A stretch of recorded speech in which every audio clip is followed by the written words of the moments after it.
Irmãos queridos, que privilégio poder estar com vocês nesta tarde e compartilhar com vocês alguns princípios de Deus para a liderança.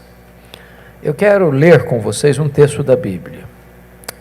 E esse texto está na segunda carta de Paulo a Timóteo, no capítulo 4, versos 9 a 18. E depois o verso 21. Abra comigo, por favor.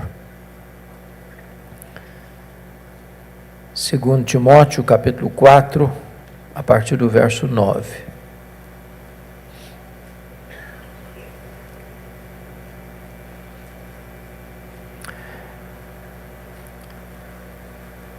A carta que Paulo escreveu a Timóteo, esta carta que vamos ler, vocês sabem que foi a última carta que Paulo escreveu, e Paulo escreveu essa carta no momento mais difícil da vida.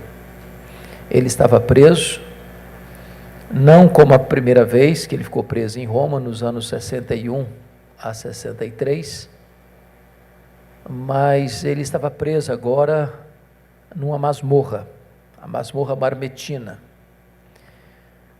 Na primeira prisão, quem estava por trás da prisão do apóstolo Paulo eram os judeus. Era um problema de ciúmes religioso. Paulo estava preso como um apóstolo. Mas nessa segunda prisão, quem está por trás é a máquina do Império Romano. É uma prisão política. E Paulo não está preso agora como um apóstolo, está preso como um bandido, como um malfeitor. Quando Paulo escreve essa carta, ele já tinha passado pela audiência que culminou na sua pena capital, na sua condenação à morte. Ele já escreve como sentenciado à morte. Então, entender isso e ter isso como pano de fundo na nossa mente é importantíssimo. Porque você olhar o viés emocional desse homem, você olhar como é que ele reage diante desse cenário, é muito importante. E esse texto que vamos ler, dos versos 9 a 18, são as últimas palavras dele registradas na Bíblia, antes da sua execução.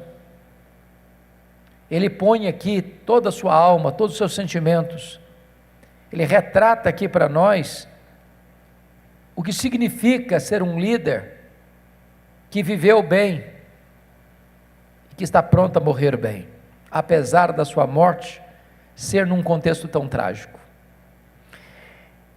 Então acompanhe, por favor, essa leitura quando ele diz assim para Timóteo: meu príncipe, bom revê-lo, alegria. Quando ele diz assim: procura vir ter comigo depressa, porque Demas, tendo amado o presente século, me abandonou, se foi para Tessalônica. Crescente foi para a Galácia, Tito para a Dalmácia. Somente Lucas está comigo. Toma contigo Marcos e traze-o, pois me é útil para o ministério. Quanto a Tíquico, mandei-o até Éfeso. Quando vieres, traz a capa que deixei em Trode, na casa de Carpo, bem como os livros, especialmente os pergaminhos. Alexandre, o latoeiro, causou-me muitos males. O Senhor lhe dará paga segundo as suas obras. Tu guarda-te também dele, porque resistiu fortemente às nossas palavras. Na minha primeira defesa, ninguém foi a meu favor. Antes todos me abandonaram. Que isto não lhe seja posto em conta. Mas o Senhor me assistiu e me revestiu de forças, para que por meu intermédio a pregação fosse plenamente cumprida, e todos os gentios ouvissem, e fui libertado da boca do leão. O Senhor me livrará de toda obra maligna, e me levará salvo para o seu reino celestial. A Ele glória pelos séculos dos séculos. Amém. Verso 21, ele diz: apressa-te a vir antes do inverno. Para entendermos o que Paulo está dizendo aqui, nós precisamos perceber algumas coisas antes. Vocês bem sabem que este homem, que era o maior perseguidor do cristianismo, convertido a Cristo no caminho de Damasco, se transforma no maior missionário da igreja. Não logo depois da sua conversão, porque primeiro Deus trabalhou nele, para depois Deus trabalhar através dele. Ele passou aproximadamente 14 anos sendo moldado por Deus, aprendendo a entender que tudo vem de Deus, que a nossa suficiência vem de Deus. Mas no tempo oportuno ele foi levantado para ser um grande missionário. E ele faz a primeira viagem missionária na região da Galácia do Sul, quando ele contrai uma doença grave, que ele chama de um espinho na carne. Uma doença física, não emocional, física, é o que a Bíblia diz em Gálatas capítulo 4. Depois ele faz uma segunda viagem nas províncias da Macedônia e da Acaia, onde ele planta várias igrejas, em Filipos, em Tessalônica, em Bereia, em Corinto. Depois ele planta uma igreja que vai suplantar Jerusalém e Antioquia, na sua terceira viagem, que é a igreja de Éfeso, que vai se tornar a igreja mais importante do Novo Testamento, para a sua grande embaixada junto aos gentios. E talvez não há nenhum relato de avivamento tão eloquente na Bíblia como o registro do que aconteceu em Éfeso, uma cidade com mais de 300 mil habitantes, e um homem que chega ali sem os meios de comunicação de que nos dispomos hoje, e ele em 3 anos impacta a cidade, muda a cara da cidade, a idolatria dominante recua, porque era a sede do templo de Diana, uma das 7 maravilhas do mundo antigo. A feitiçaria recua, a palavra de Deus prevalece, e igrejas são plantadas em toda a província, como Esmirna, Pérgamo, Tiatira, Sardes, Filadélfia, Laodiceia, Hierápolis, Colossos. E ele retorna para Jerusalém, para levar uma oferta aos pobres da Judéia, é preso, é levado a Cesareia, é acusado, opta por ser julgado em Roma, enfrenta um naufrágio, fica preso em Roma 2 anos, e sai dessa prisão, para fazer a 4ª viagem missionária, para ir à Espanha, como era seu projeto. Mas enquanto ele estava solto, no interregno da primeira para a segunda prisão, porque ele sai da primeira prisão em 63, acontece um fato dramático, talvez o maior de todos os crimes do Império. No dia 17 de julho do ano 64, a cidade de Roma é incendiada. E eu fico pensando o que é isso, porque Roma era a maior cidade do mundo, com mais de 1 milhão de habitantes. A cidade ardeu em chamas 7 noites e 6 dias. Quando o incêndio acabou, 70% da cidade estava destruída. Dos 14 bairros de Roma, 10 estavam destruídos. Pense comigo o impacto que foi no dia 11 de setembro de 2001, as Torres Gêmeas caindo. O mundo inteiro ficou alarmado. Pense comigo que foi o museu no Rio de Janeiro ardendo em chamas, o Brasil todo parou para perceber essa tragédia. Agora imagine uma cidade de mais de 1 milhão de habitantes, toda ela sendo incendiada. Portanto, era um crime de uma proporção gigantesca. E Nero, o imperador, foi o próprio criminoso que incendiou a cidade e assistiu o espetáculo das chamas. E quando o incêndio termina, ele encontra um álibi para botar a culpa do incêndio nos crentes. Porque nos bairros mais populosos, habitados por judeus e cristãos, esses bairros não foram queimados. E então ele encontrou uma boa razão para imputar este crime aos cristãos. E Paulo, como o maior líder dos cristãos, é procurado, é caçado, é preso, possivelmente em Troade, jogado agora numa masmorra, a masmorra mamertina, pesando sobre seus ombros o mais grave crime do império, ser o líder dos incendiários. Então eu queria, muito brevemente, examinar com vocês esse cenário para nós expormos o texto. Confira comigo, por favor, capítulo 2, versículo 9. O que está por trás da prisão dele? E ele diz que pelo Evangelho estou sofrendo até algemas como malfeitor. Ele está preso agora como um bandido. Pense comigo, circulando pelas cidades do império. Vocês já conhecem o homem chamado apóstolo Paulo? Pois é, ele é um bandido. O líder de vocês sabe que é um malfeitor. Pesa sobre ele essa grave acusação. Meus irmãos, nada mexe mais com a emoção, com as emoções de um ser humano, do que ser acusado daquilo que ele não deve. Mas não é uma acusação leve, é a acusação mais grave que poderia existir no império. A reputação dele está sendo destruída, o nome dele está sendo maculado, o passado dele está sendo comprometido, o futuro dele está entrando num corredor sombrio. Mas que reflexos isso teve? Confira aí comigo, por favor, capítulo 1, versículo 15. Estais ciente de que todos os da Ásia me abandonaram, não alguns, não a maioria, todos os da Ásia o abandonaram. Ninguém quer ficar perto dele, ninguém quer ser amigo dele, ninguém quer ter envolvimento com ele. As pessoas que andavam com ele, que eram filhos na fé dele, que eram membros das igrejas que ele plantou, todos estão abandonando, batendo em retirada. Talvez nada pode mexer também mais do que isso na vida de um líder. Além de ser acusado de bandido, os seus irmãos que o conhecem não querem mais ficar perto dele. Todos abandonam, não alguns, todos. Que reflexo isso teve? Olha comigo, capítulo 1, versículo 8. Seu filho na fé, seu colaborador mais próximo, seu amigo mais íntimo, Timóteo. Ele escreve para Timóteo assim, dizendo: Timóteo, não te envergonhes, portanto, do testemunho de nosso Senhor, nem do seu encarcerado que sou eu. Ou seja, o seu filho na fé, o homem mais íntimo, mais próximo dele, está com vergonha dele. Timóteo, meu filho, você está com vergonha de mim?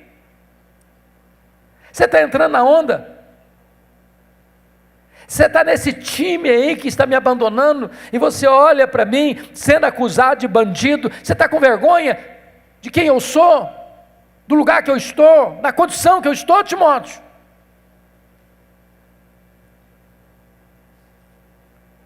Mas veja comigo, capítulo 4, verso 16. Vocês sabem que o direito romano é estudado até hoje nas universidades.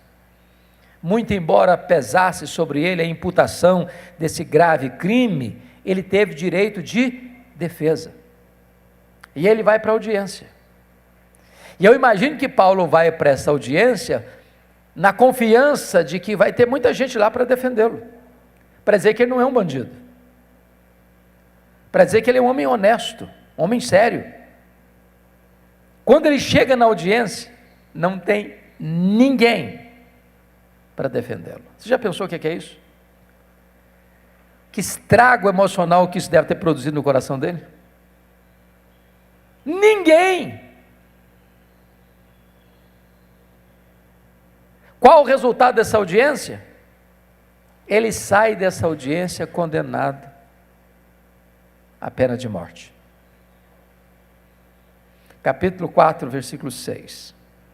Quanto a mim já estou sendo oferecido por libação, e o tempo da minha partida é chegado. A palavra partida aí é um eufemismo para a morte. Então, é nesse pano de fundo de um homem que está preso, está sendo chamado de bandido, está sendo abandonado pelos seus aliados,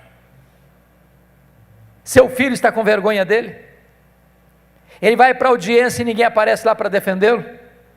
Ele sai dessa audiência condenado à pena capital. É esse pano de fundo que precisamos ter na nossa mente para entender o que ele está dizendo para Timóteo agora e, consequentemente, partilhando conosco alguns princípios para lidarmos vitoriosamente com o nosso ministério. Primeiro princípio que Paulo compartilha conosco aí, meus irmãos, está no versículo 9. Olha comigo. Procura vir ter comigo depressa. O princípio é esse. Nos momentos mais difíceis da vida, convide alguém para estar perto de você. Não fique sozinho. Nenhum de nós, irmãos, é forte suficientemente para enfrentar os dramas da vida sem um companheiro, sem um amigo, sem um ombro, sem alguém do nosso lado. Na crise, a solidão é uma péssima companhia. Se gente precisa de Deus, gente precisa de gente. Eu não sei se vocês perceberam com tristeza, como eu acho que com certeza todos, a quantidade de pastores no ano passado que cometeram suicídio. E a pergunta que eu fiz tantas vezes foi assim: meu Deus, por quê? Que esse colega não encontrou um amigo para abrir o coração? Por que que nós não vimos isso, não detectamos isso? Por que que nós não demos o primeiro passo preventivo? Por que que entre nós tem líderes pressionados, que não conseguem encontrar um ombro amigo na hora da dor, para abrir o coração? Paulo aqui não está dando uma de super-herói. Paulo está admitindo a sua fragilidade. Paulo está expondo a necessidade que ele tem de ter alguém com ele, do lado dele, na hora da sua crise mais aguda. Então eu gostaria de encorajar você, se não tem ainda, você precisa ter um amigo do peito, com quem você tem coragem de abrir o coração. Alguém que você sabe que não vai puxar o seu tapete. Um ombro para você chorar, para você se abrir, para você compartilhar suas dores mais profundas. Meus amados irmãos, talvez a pessoa mais solitária da igreja é o pastor, são os líderes. Ele recebe as tensões dos outros e muitas vezes ele não encontra alguém para repartir as tensões da sua própria alma. E na hora difícil, na crise, convide alguém para estar perto de você. Não fique sozinho. Esse é o primeiro princípio. Segundo princípio, confira comigo, versículo de número 10. Porque Demas, tendo amado o presente século, me abandonou. O princípio é: não fique olhando para aqueles que desapontaram você.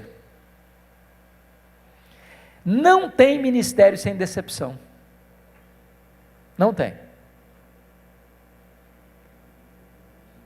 Nós não somos um líder perfeito, nós não lideramos pessoas perfeitas, nós não temos uma igreja perfeita. Logo, nós vamos nos decepcionar com as pessoas e as pessoas vão se decepcionar conosco. A questão não é se você vai enfrentar ou não decepção no ministério. A questão é como é que você vai lidar com isso. Porque se você fizer registros de mágoas, você vai adoecer. Se você deixar essas feridas abertas, expostas, sangrando, você vai desidratar. É muito importante você aprender a lidar com essa questão das decepções, para você não fazer registros dessas mágoas, para você não ficar centrado nessas tragédias ou nessas decepções, a fim de que você não venha adoecer. Toca a vida, toca o ministério, vá em frente.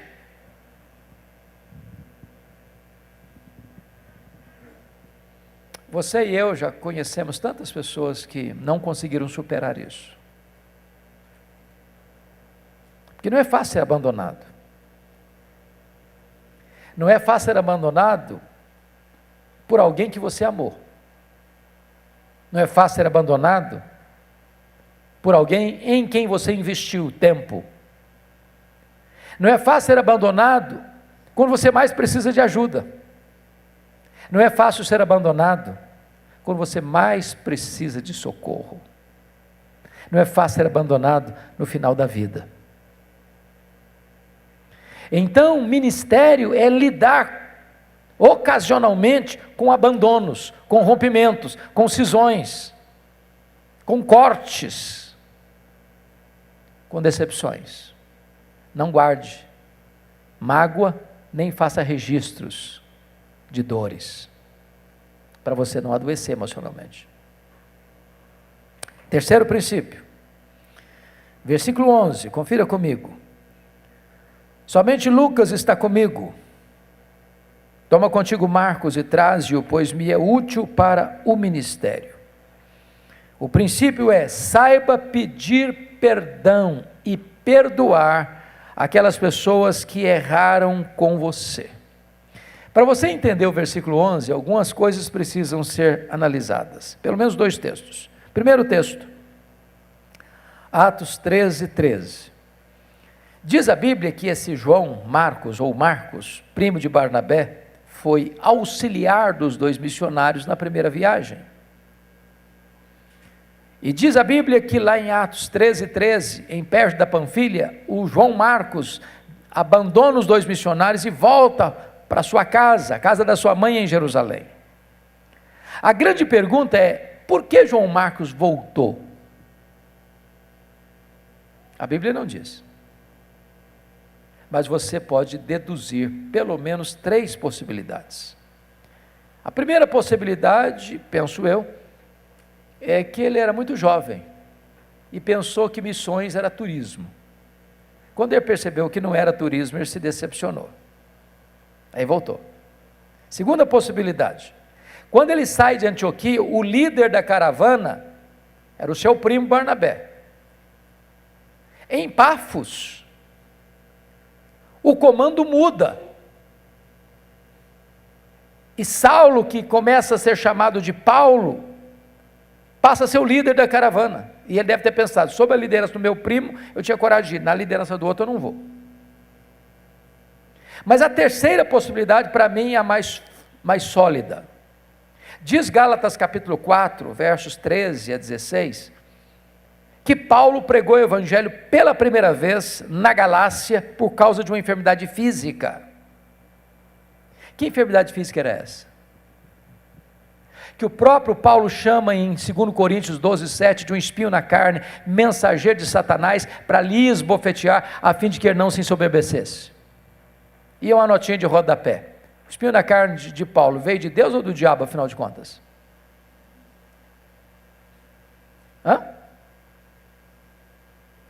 A resposta segura, eloquente, clara, veio de Deus, claro. E por que você sabe disso?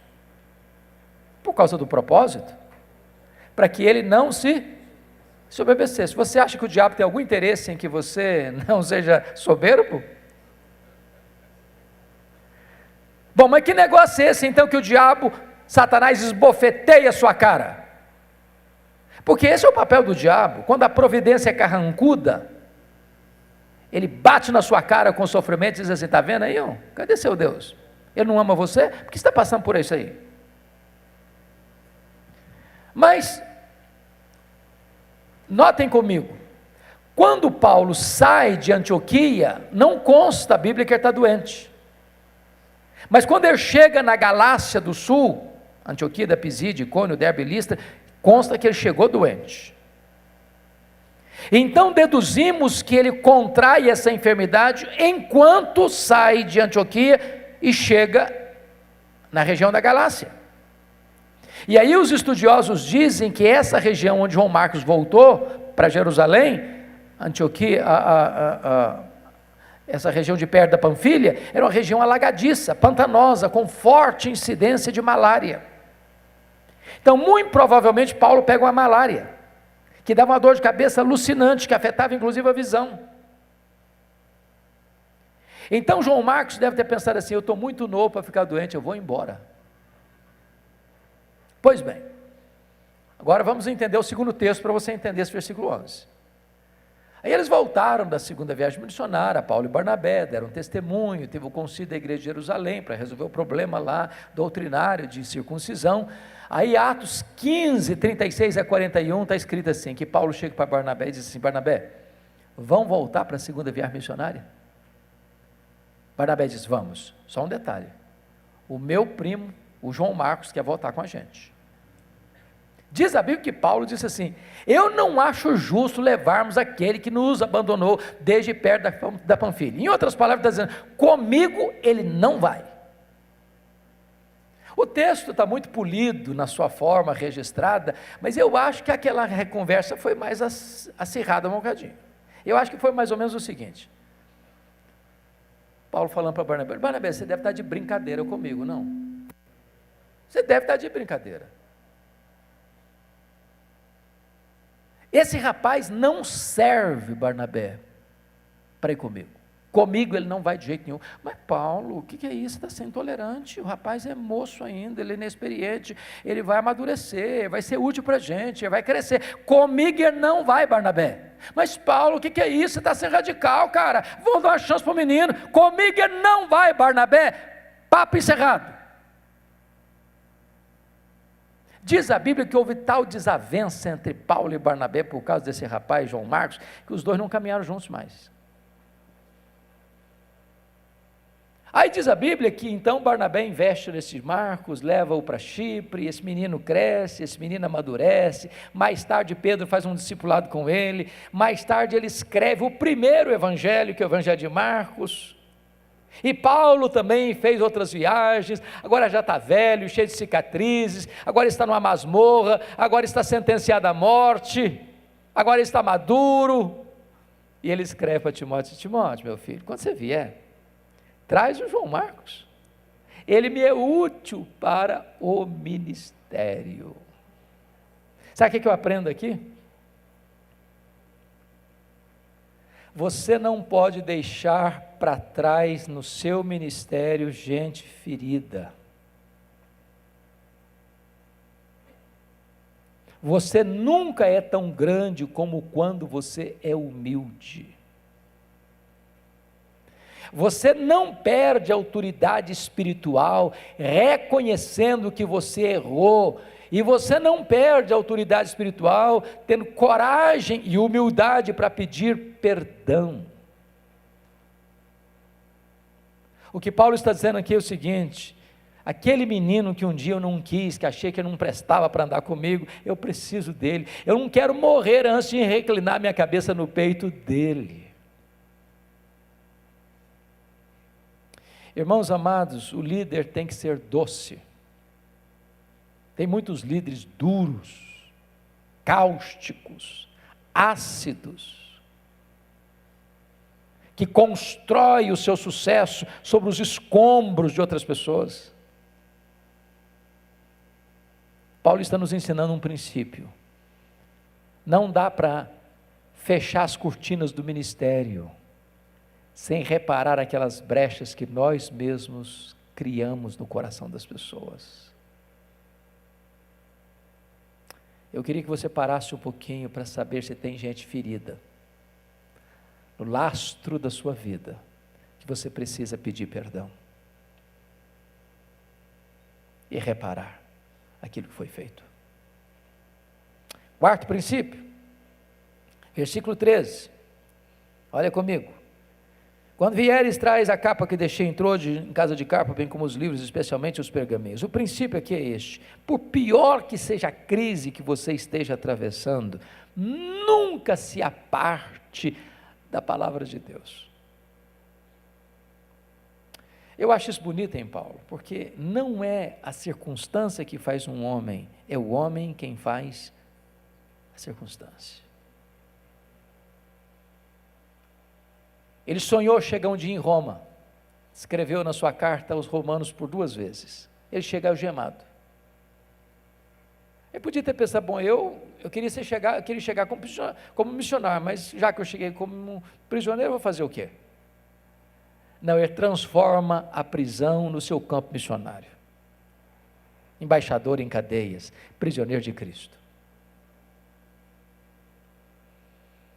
Agora ele não está preso numa prisão com certa liberdade, não, agora está numa masmorra, úmida, fria, insalubre, escura. A masmorra mamertina. E ele escreve para Timóteo: quando você vier, meu filho, traz os meus livros, traz os meus pergaminhos, enquanto eu tiver um fiapo de vida, enquanto eu tiver um fôlego nos meus pulmões, eu quero continuar estudando a palavra de Deus. Aliás, amados, não tem aposentadoria no reino de Deus. Enquanto você tiver um fiapo de vida, seu ministério continua. Tanta gente decepcionada, que diz, também agora não quer saber. Abandona a Bíblia, ou se torna apenas um profissional da Bíblia. Há poucos dias um colega, pastor, me ligou e disse algo que me chocou muito. Ele disse: pastor Hernandes, eu me tornei num fabricante de sermão e nada mais. E nada mais.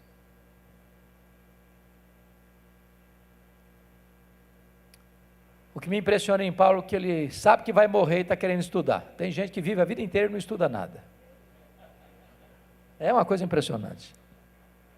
Eu costumo brincar o seguinte: se você não gosta de ler, e você acha que você é um líder espiritual, você deve ter confundido tudo.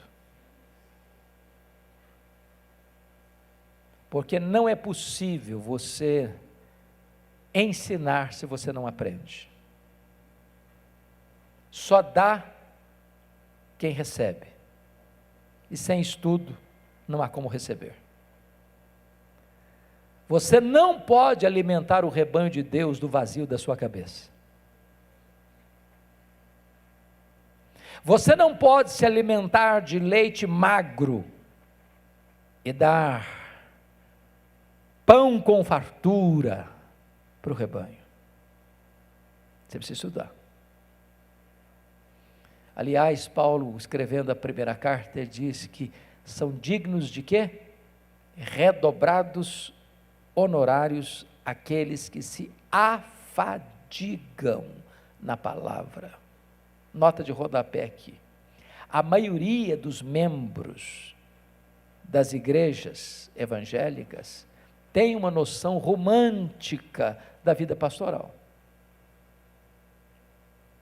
Tem gente que acha que pelo fato de um abençoado pastor ter passado 4 anos no seminário, que já sabe tudo, que fazer sermão é um negócio assim automático. Porque tem alguns que até fazem automático, né? Eu conheci uma igreja, não sei se é fato ou fake news, nós estamos na época do fake news, que a liderança da igreja descobriu que o sermão do pastor estava muito ralo, muito fraquinho. E aí a liderança descobriu que o pastor fazia o sermão enquanto saía da casa dele para o templo, no domingo. Dava uns 10 minutos.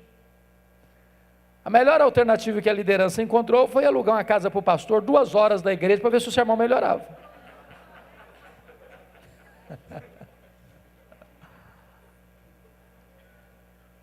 Tem gente que acha que quando o pastor está no seu escritório estudando, ele não está trabalhando. Um dia um membro da igreja passou na frente da casa pastoral, era bem cedo, 6 horas da manhã, o pastor lá no seu escritório estudando, janela aberta, estudando. Aí o crente tirando a casquinha do pastor: pastor, está descansando, hein? Não, meu irmão, eu estou trabalhando. Aí na volta, lá para o meio-dia, o mesmo crente passou de volta na frente da casa pastoral, o pastor estava pegando uma enxadinha, limpando o quintal, capinando. Pastor, está trabalhando, hein? Não, meu filho, agora eu estou descansando.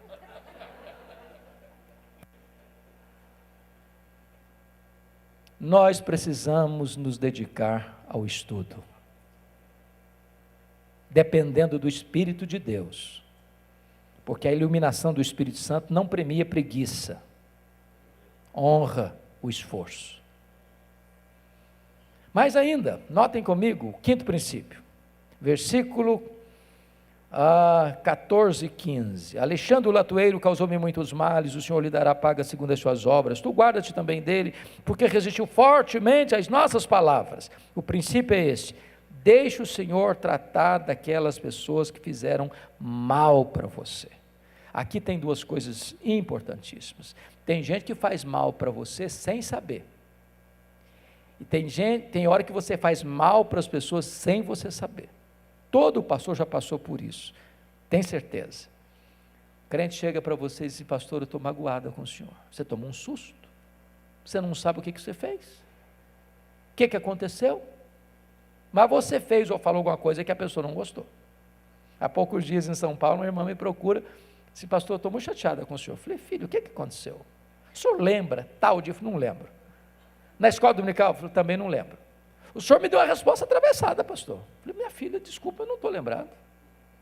Na cabeça dela, eu dei uma resposta atravessada. E se ela não me falasse, eu nunca saberia. Mas ela ficou chateada. É possível que pessoas façam o mal para você e você recebeu como mal. E ela nunca saberá que fez mal para você, a não ser que você fale para ela. Agora é diferente quando alguém planejadamente, refletidamente, propositadamente faz mal para você. É o caso de Alexandre o latoeiro. Diz os estudiosos que foi ele quem delatou o apóstolo Paulo, culminando na sua segunda prisão e no seu consequente martírio. Tem gente que apunhala pelas costas, que puxa o tapete, que fica feliz quando você tem um problema e que chora quando você é promovido. Irmãos, a maior tristeza às vezes do ministério é que muitos pastores olham o seu colega como um concorrente, não como um parceiro. A psicologia humana, e nós temos alguns psicólogos aqui, diz que você tem muito mais, e eu também, facilidade de chorar com os que choram do que alegrar-se com os que se alegram. Tem pastor que quando a sua igreja está crescendo, ele não tem alegria nisso não. Ele olha para você de banda. E nós precisamos, sabe fazer o que, irmãos?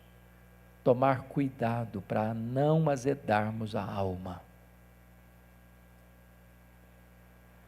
Preste bem atenção nisso. Seu papel não é dar o troco. Seu papel não é se vingar. Seu papel não é devolver na mesma moeda. Seu papel é dizer: Deus, eu não sei resolver isso, Senhor. Está nas tuas mãos, eu não sei. Não é comigo. Porque a Bíblia me ensina que eu tenho que perdoar. Porque a Bíblia me ensina que eu tenho que pagar o mal com o bem.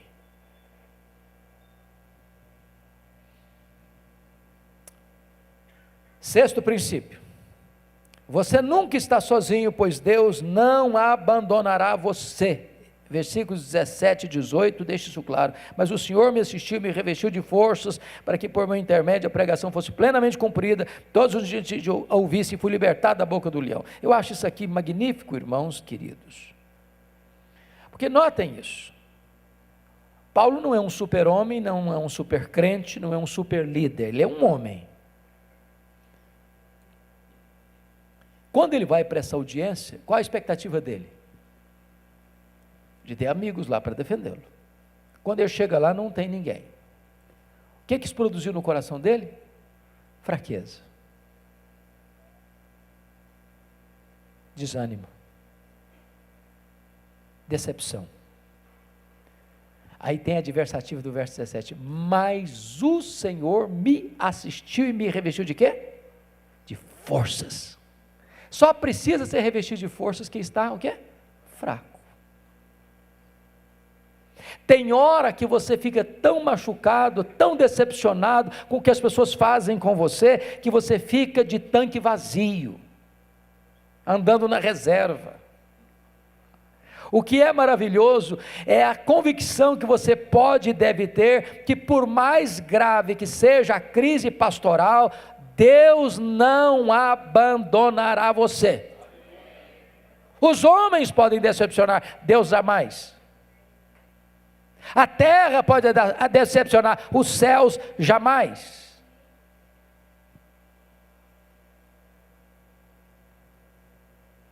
Sétimo princípio, versículo 21. Apressa-te a vir antes do inverno. O princípio é: vive intensamente para Deus hoje, porque amanhã pode ser tarde demais. Para você entender o versículo 21, você precisaria recorrer a Atos 27 e 28. Você se lembra que quando Paulo estava indo para Roma, lá em Atos 27, Paulo diz para o comandante do navio assim: não é prudente zarparmos não. O inverno está chegando, são 3 meses de inverno rigoroso, não se navegava naquela época, os barcos não eram tão fortes para enfrentar a tempestade, mas diz a Bíblia que o comandante do navio, escutando as outras pessoas, não deu ouvidos ao que Paulo falava. Zarparam e enfrentaram um naufrágio. O trigo que estava no navio se perdeu todo. Das 276 pessoas que estavam dentro do navio, o pânico, o medo, o desespero tomou conta de todos.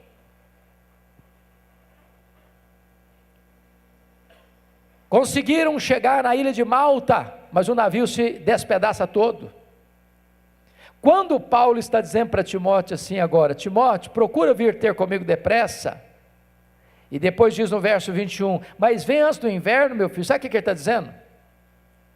Timóteo, se você esperar os 3 meses do inverno passarem para você vir, meu filho, quando você vier, já não adianta mais, já terá acontecido a minha execução, já não estou mais aqui. Então, Timóteo, se você quer estar comigo, se você quer me ajudar, se você quer oferecer seu ombro amigo, se você quer estender a sua mão para mim, meu filho, se apressa a vir antes do inverno, porque se você esperar o inverno passar, também não resolve mais você vir. O que Paulo está me ensinando aqui, irmãos, que há determinadas coisas que ou nós fazemos hoje, ou jamais teremos oportunidade de fazê-las amanhã. Eu acho esse princípio incrível. Porque tem coisas, irmãos, que nós às vezes empurramos com a barriga e deixamos para depois, para depois, para depois. É aquela conversa, é aquele confronto, é aquele abraço, é aquele beijo, é aquela palavra, é aquele encorajamento.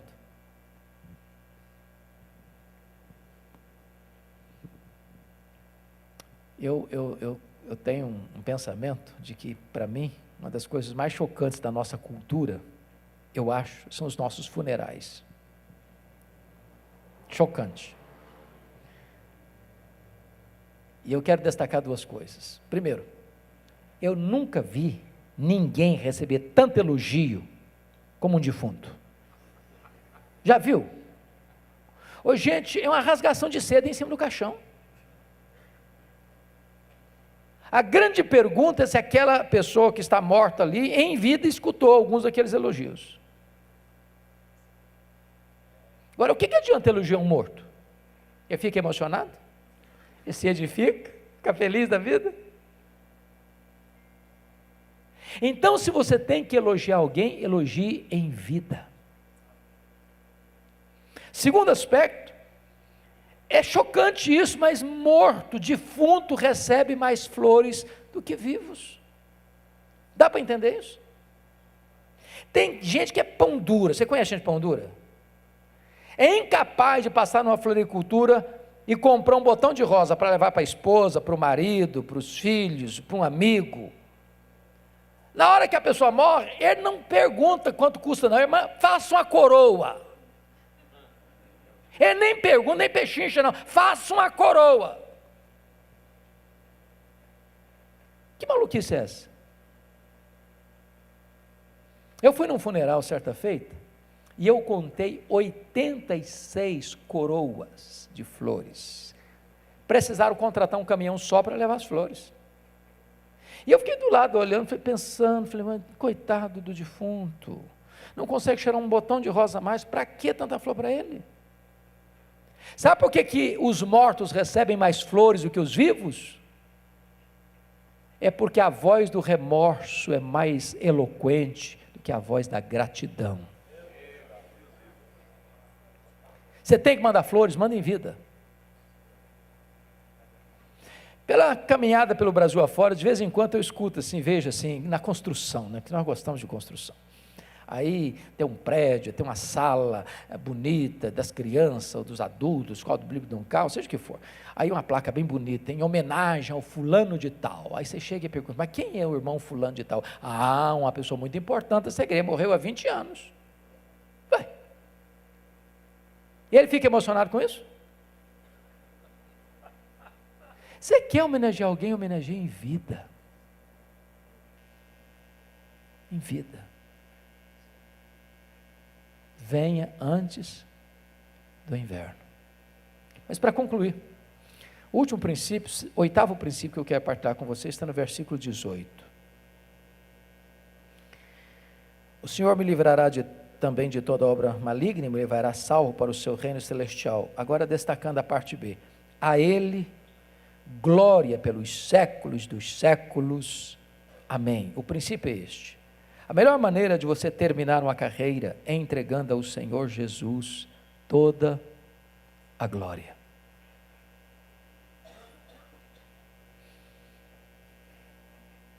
Estas são as palavras de despedida do apóstolo Paulo. A Ele glória pelos séculos dos séculos. E eu fico imaginando a cena, dando asas aos meus pensamentos, porque a Bíblia não registra, então nós só podemos imaginar, que o dia da execução chegou, e chegou mesmo.